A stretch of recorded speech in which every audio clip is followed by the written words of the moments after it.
G'day guys, this is Jax Milan, the Wealth Mentor, and we're here for another episode of the Financial Freedom Secrets Show. And I'm joined here today with Jim Dodd from Property CEO. He was introduced to me by a good friend of mine, James Nielsen Watt, and he introduced me to this particular property strategy. And look, it's typically not something that we look at because most of our clients are busy business owners. However, Jim's been able to craft an amazing methodology that's allowed his clients and himself to be able to get some amazing results. So I wanted to share his genius with you guys. So Jim, thanks for joining us, mate. How you doing?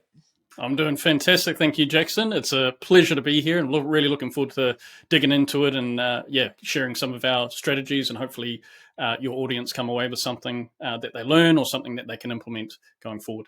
Fantastic, mate. Beautiful. So tell us a little bit about you and your business, Jim. So I started out in the trades. So coming out of school, I went straight into learning to become an electrician. So I had a mindset as a sort of 17, 16-year-old was, how do I find some sort of job or something that is going to give me the lifestyle that I want? And so it was really a lifestyle type thing that I was after. And I thought, look, I just need to go and make money somehow. I need to one day buy a house. And then, eventually find the woman of my dreams and, have children and life will be good. Like, that's the way to do it.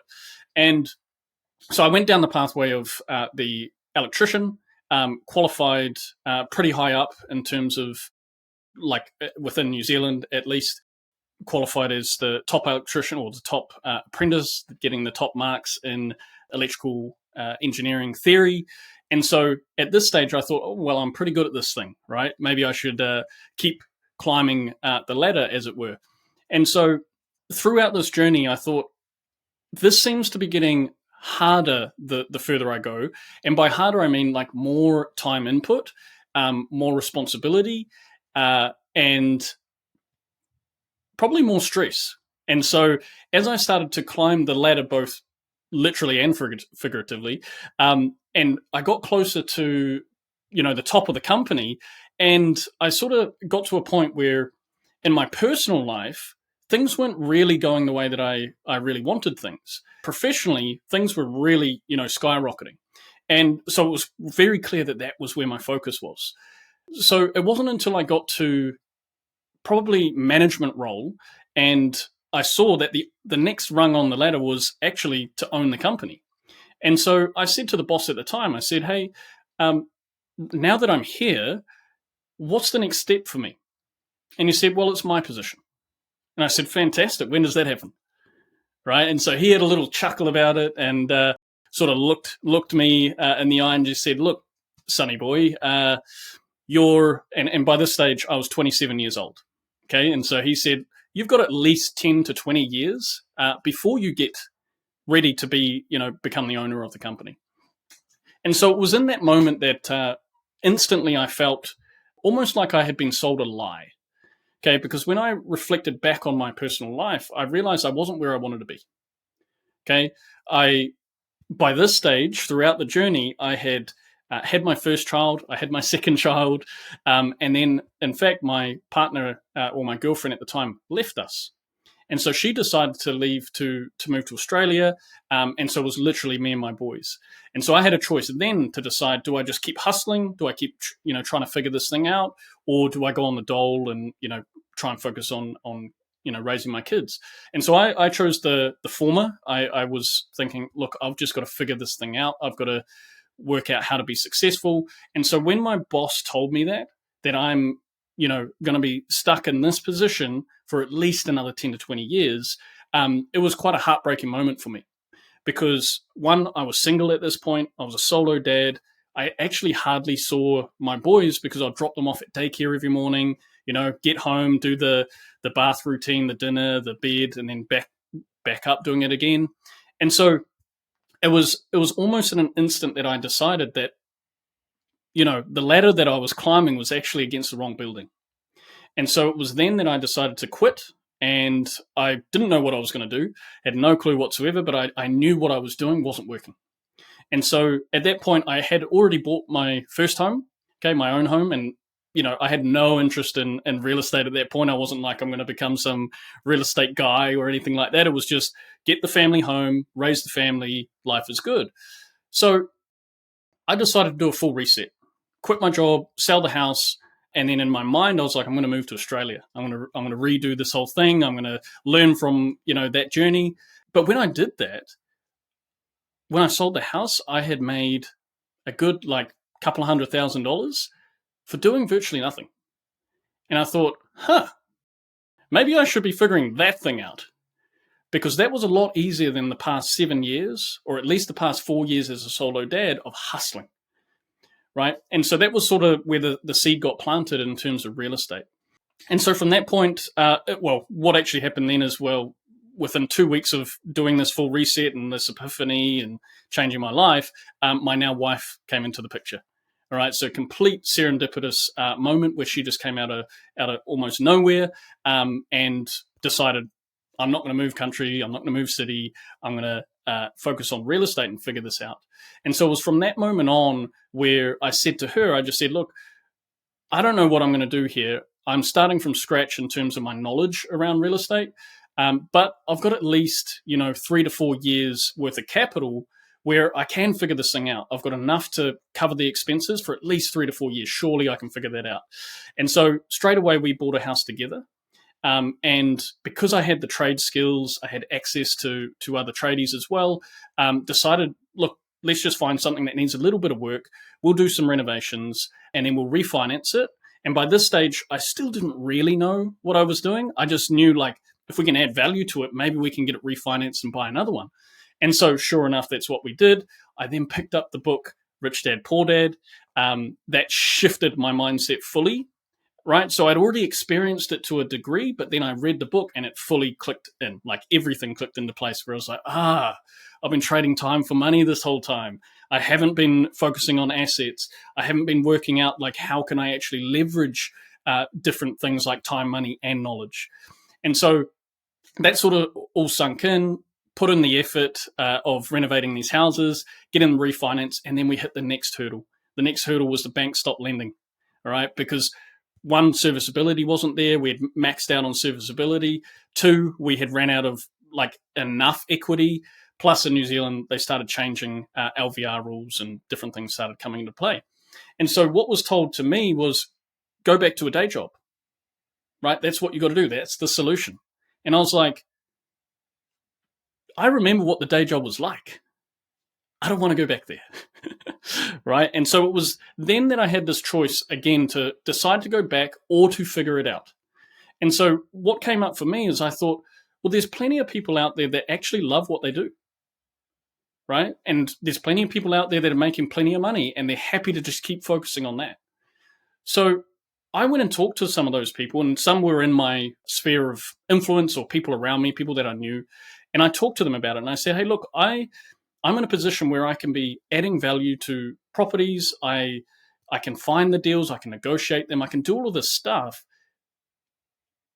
The only trouble is I don't have the funding to do it. But here's the thing. You're in a position where you've got capital, you've got good cash flow, you've got serviceability that the banks are going to like. Why don't we partner together so we can get more property sooner, right? And then what we can do is we work out, what are we going to do with it at the end of it? Are you going to refinance it to be able to pay my share out? Or are we going to trade it to sell it and then split the profits? Or are we going to reinvest that to keep buying more and keep growing that portfolio? And so that was the breakthrough moment for me to realize that, hey, we could try and figure out how to do this on our own and take a bit longer, and that's absolutely fine. Or we can collapse time and work together to get more property a lot sooner. Yep, makes a lot of sense. Awesome, mate. So, Jim, it's an interesting approach because most people think that when they've got to do this strategy, they've got to do it on their own. There's a lot of taboos around money, and most people don't even kind of talk about money and finance with their own family members, let alone independent third parties. So let's talk through the step-by-step of the methodology. So can you give us kind of a bit of a play-by-play of how the end-to-end process works when someone works with you? Yep. So what, again, it sort of cut out a little bit, but what I heard from that is the common approach to it is thinking you've got to work with your family, you've got to work with friends, that sort of thing, and what if you don't want to work with those people, and all of that is what came up for me as well, because I thought, first I'm just going to reach out to people that I know. I'm going to reach out to family, etc. But the thing I learned, and in fact, I have an article I wrote on this, of how I lost $100,000 and two of my best friends, right? And that was like my first JV partnership because I had no idea what I was doing. And because throughout that process, what I learned by it was that you have to align in terms of what your goals are. You have to align in terms of what your values are. So by values, I mean like how you go about doing things. And so if you don't align in terms of your values, the way in which you execute on, the deal or the property or even renovations, or how you do the selling or how you do the refinance, whatever it is, if you don't align in terms of how you're going to do it, things fall apart real quick. And so that was one of the things, one of the big things that I identified early on is knowing exactly, what is the missing piece of the puzzle for you? Are you both contributing equally or not? And if not, can we clearly define what those contributions or attributes that you have to the partnership? And so it's not a case of just jumping into a partnership for the sake of it and going, I'm afraid of this journey, so I just want someone to hold my hand. That is the complete wrong way of doing a partnership. And I see that happen very, very often, especially in real estate where friends get together and go, hey, let's do this together. And it's purely based on fear. It's not based on the need to actually be in a partnership. And so that's like one of the first things that we take people through is to identify what is the missing piece of the puzzle. What do you actually need? And is that the thing that's going to help you move forward? Once we can identify that, we look at, okay, so who here, in terms of whether it's your own network or it's a network that we can introduce you to, who here actually aligns with you in terms of their goal? Okay, so you're both headed to the same destination. Who values things in the same way you do? All right, so who has the same idea of how to get there, right? The type of vehicle, etc. And then also, what is that, the gap that you have, do they actually have that missing piece? And now here's the next question that we've got to ask. Are you also the missing piece for them? Okay, because when we answer that question, that's where we remove the neediness, I really need someone to be able to pay for this for me to do these things, to realize that actually you're the missing piece for them as well. So you're just as important to their growth as they are to yours. And so that's the way that we think through the process in terms of a JV partnership is you have to actually need them in the first place. If you don't and it was purely based on fear, then handle the fear. All right? Otherwise, you're going to create problems down the track. Makes a lot of sense. Okay, cool. All right. So let's assume that we've got a JV partner. There's a symbiotic relationship where they both are contributing value to that partnership.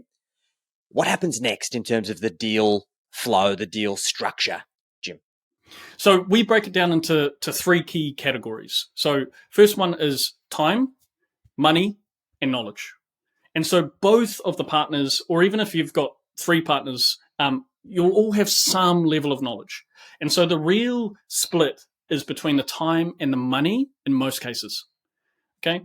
And so thinking about the money aspect, it's identifying, okay, so what have we agreed on in terms of who's putting in the money for the project or who's putting in the money for the purchase?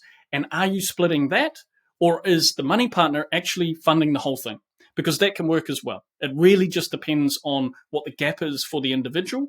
Now, the flip side is the time, okay? Because in a lot of cases, people are time poor, but they've got cash flow coming in. And so that's where they'll partner with someone who, for example, we've got a lot of builders or tradie companies in our membership who their biggest strength is that they're constantly doing deals. They've got teams in place ready to go to do renovations. They've gone through the process of selling and marketing multiple times. So they've got really good understanding of the overall process, and they can remove the time aspect for the money partner, right? So the way that we sort of think about it is you're one of two camps in most cases.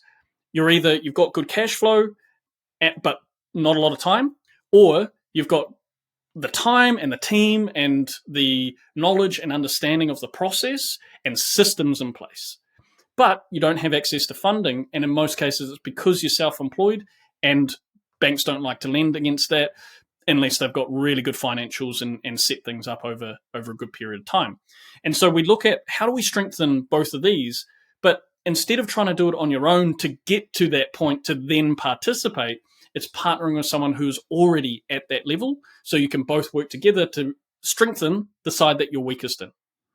And so it's a case of actually now implementing that process. So I think the question you had, like, what's the next step? Well, the next step is the implementation of it. So that whole sort of due diligence period will happen prior to you actually doing anything, prior to you having any deals or that sort of thing. You will have a clear understanding of what that partnership looks like. You have a clear agreement, and then you formalize that with a legal agreement. So another thing that people sort of jump ahead with, they're like straight to the legal agreement. Now, what happens there, especially if you're working with people who are not so familiar with it, they start to freeze up, they start to freak out, right? Especially when the lawyers get involved, because they like to throw some, curveballs in there or really hone in on the risk, which is absolutely true, but you've also got to balance that with the reward. And so what I talk about a lot is to focus on, like, what is it that you both want, and get clear on what that agreement looks like. Look at all of the contingencies that you're going to need in place. So what could go wrong, right? Because if it could go wrong, there's a likelihood that it probably will go wrong unless you have some mitigation process in place. And so it's making sure all of these foundations are done before you even start, talking about legal agreements and start spending money on the lawyers as well. Makes sense. Cool. Yeah. And I think that's super important. Like, you draft your divorce papers before you get married. And if you do that properly, then it alleviates a lot of the issues before they even come up. So I think that makes a lot of sense, mate. So let's talk about the property, the asset itself. What are you looking for in a deal, Jim, particularly in this current marketplace? Yeah. So in any marketplace, and so this is why I look at it I sort of zoom out and treat it like a business. Okay. Because a lot of people, when they talk property, think straight into an investor mindset, and they don't treat it like, okay, what is the market actually doing, and who's in the market, who's buying, what are they buying, etc. So we always look at it from a business standpoint and go, who is in the marketplace right now? Who are actually buying? Okay, not who was buying 6 months ago or 12 months ago or 12 months from now. Who's actually buying right now, so we can determine who the market is. Now we've got to understand what they want. So it's a very, very logical process that we go through of, like, okay, now that we know who they are, what do they want? Okay. And then what's actually available? Where's the demand? Is there enough supply for that market? Or is there opportunity for us to find properties that aren't quite at the standard that they need or want? And can we bring it up to standard? Okay. And this is the concept that we talked through in terms of buying below market value, adding value, and then selling it or refinancing it back at market value. And so it's not a case of, having to come up with some, completely distressed or motivated seller who's in a really bad position and then, capitalizing on that. It's actually identifying the asset itself is not quite fit for purpose. And how can we bring it up to standard such that we can put it back into the marketplace for what the market wants? And so we're creating a margin, and again, looking at it from a business standpoint, creating that margin, so we're forcing the appreciation. Okay, if we can do that, and the banks will refinance as soon as major renovations are done. So as long as we can find something that needs value added, add the value, we can go straight back to the bank and say, hey, look, we've increased the value by X amount. Let's refinance so that we can get onto our next deal. Now, the thing that we need to consider is what happens if the property doesn't sell, or if the value that we were looking to draw from it is actually going to cost us a bit in terms of, cash flow. Like, that refinance is going to cost quite a bit to service. So we have to factor that in terms of our buying rules and have plan A, B, and C. So plan A is whether it's the forced appreciation to the BRR, BRRRR method, or it's to flip. Plan B is, well, if I'm going to hold this, does it cash flow? Is there actually cash flow here that's going to support the mortgage, so I'm not having to put money into it? Right? Again, we're believers here of, like, it's not really an asset unless it's paying you. Okay, if you're having to keep topping it up over time, it's not really the thing that you want. And so I sort of break it down for our clients in terms of the three steps to building wealth: make money, manage money, and multiply money. And so it's an easy way for people to see, like, if you're going straight for the multiply and you're skipping the manage, you might actually be capping yourself out of the market, meaning you don't have the cash flow to support the properties that are going to need a little bit more, or they break even. So it's just being aware of where you're at in the journey and what actually makes sense to keep you moving forward. Makes sense, mate. So Hopefully that with makes this particular sense. strategy, yeah, it does. The strategy makes sense. The thing that we're seeing, though, is that in the current market, particularly with trades, is that trades are becoming more expensive and projects are taking longer. So, what are the biggest risks here for somebody who's looking to do a strategy like this? And how do they try and mitigate those risks, considering the current conditions that we're in?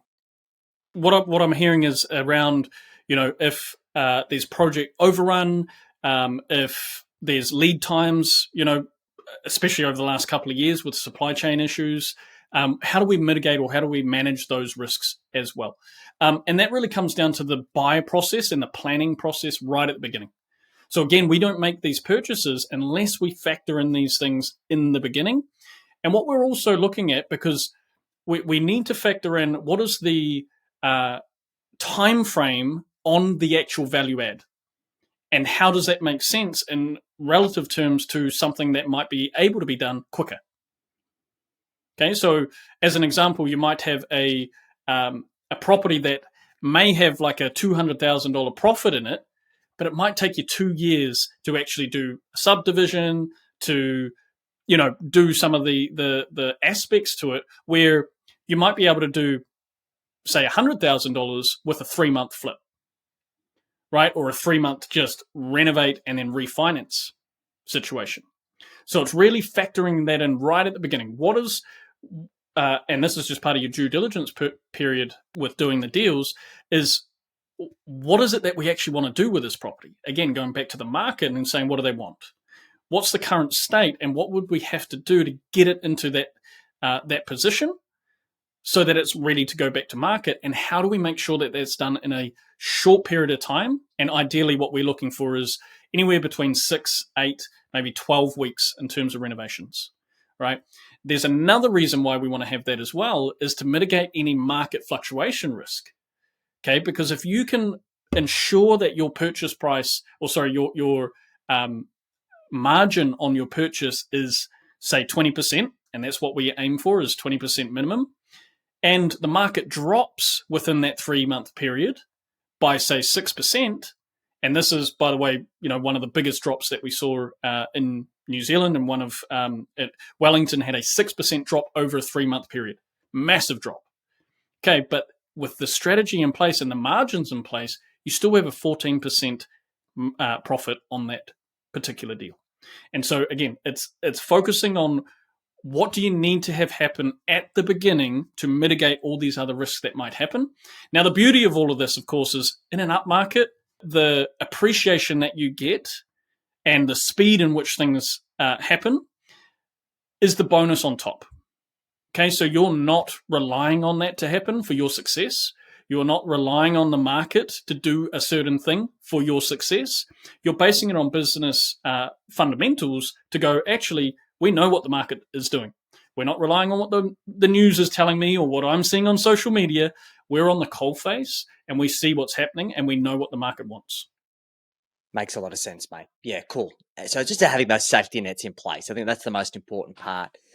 So, Jim, who is this strategy not for? Like, who would you advise to say, look, don't go down this avenue, don't waste your time. It's a ticking time bomb ready to go off, just so we can make sure that we set some fair expectations, because this isn't for everyone.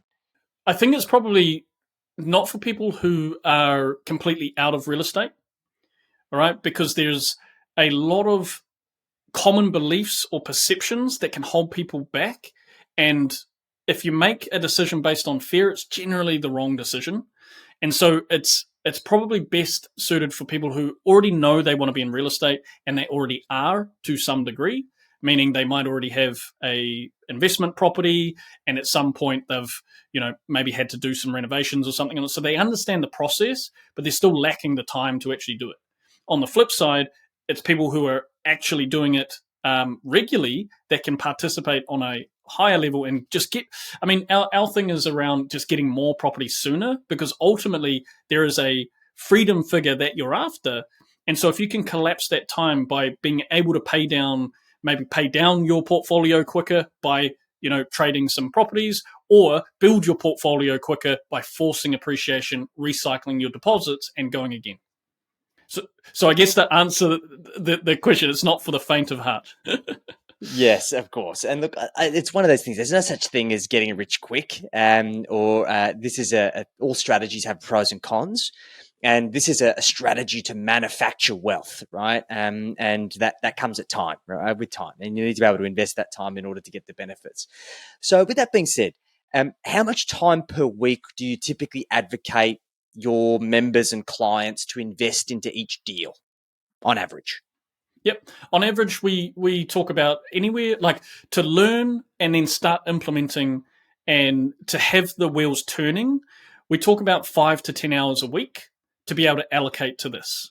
Okay, so the 5-hour end would be those who are lacking the time aspect, who need to learn the strategy, learn the process, but not necessarily have to implement it. But then also to be, working with your partnerships and building rapport with other people, getting your reputation out there. Those sorts of things do take time. And so on one end of the scale, it's sort of the 5 hours. But as you're starting to grow and get into it, you might decide to allocate more hours to it as you start to see the leverage opportunity. Makes a lot of sense. Yep, cool. Awesome, mate. So if anybody's listened or watched this podcast and they're interested in finding out more about the strategy, you guys do this in New Zealand and Australia now. So how are they best to get in touch with you guys to find out more? Yeah, absolutely. So you can go to property-ceo.com, or you can find us on Facebook as well. So same thing, property-ceo, or we're on Instagram, join Property CEO. YouTube, we've got a YouTube channel as well. So we're basically everywhere, LinkedIn as well. So anywhere you want to search for property, we have the -CEO. We are not Property CEO UK, which is the other one that you might find overseas. But yeah, we're pretty much across all platforms. Fantastic, mate. And if you had to give one last piece of advice, Jim, to anybody who's listening or watching when it comes to building their property portfolio, what would that last piece of advice be, mate? Yeah, it's a good question. What I would say is really reflect back on where things are at and where you want to be, and then identify what that missing piece of the puzzle is. And then ask yourself the question, do I need to be the missing piece, or can I partner with someone who is the missing piece? And so the question I always ask is, do I need to become the expert, or can I partner with the expert? And both of them are going to get you the outcome. Doesn't matter which direction you decide to go in, but what's different is the time frame in which you're going to achieve it. Okay, so you can collapse time by partnering, and it's very similar to hiring staff in that way, where you go, how can I just get more done in less time? Well, I can hire people to take over in these systems, in these processes, so that it's not dependent on me, being there or having to learn a thing or follow a process. That's great advice, mate. I appreciate you sharing, Jim. This has been super valuable. I think this is a great strategy for the right people. And hopefully it's opened people's eyes to some of the other strategies that are out there that they might not have even considered. So, mate, I appreciate you making the time. Guys, hopefully you've got some great value from this podcast. Feel free to reach out to Jim and the team if you want to find out more. Otherwise, we will catch you on the next episode of the podcast. Appreciate you, brother.